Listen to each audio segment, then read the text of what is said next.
Welcome. You're watching the Social Impact Pulse. In this episode, we interview Aditya Agrawal, founder of P-Tal. We ask him, how do you want to be remembered?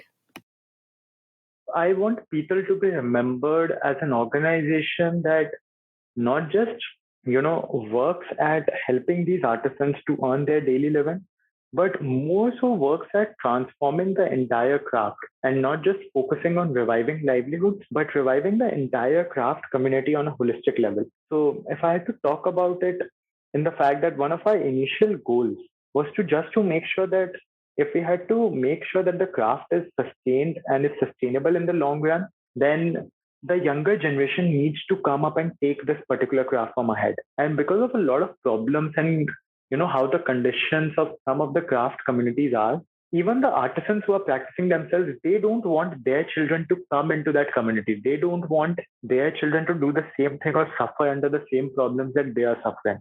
And considering the kind of community we were working with, the average age in the community was around 55 to 60 years. So we always had this in the back of the mind that one of our central goals is always to make sure that if we want the craft to survive, the younger generation definitely has to come in.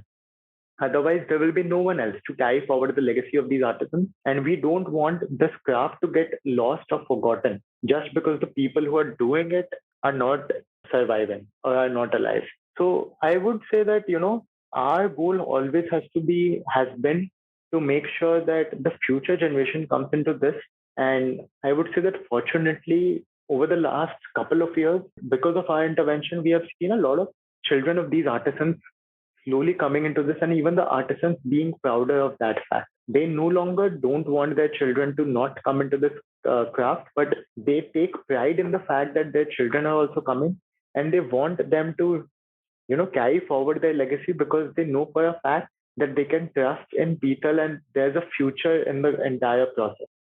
So we just want that at the end of the day, people gets remembered as an organization that worked at not just transforming the lives of few individuals, but in fact transforming the entire sentiment and transforming the entire community of these artisans and becoming a force of communication and a force of agent that can help take these artisans on a global platform which they might not have achieved in the first place.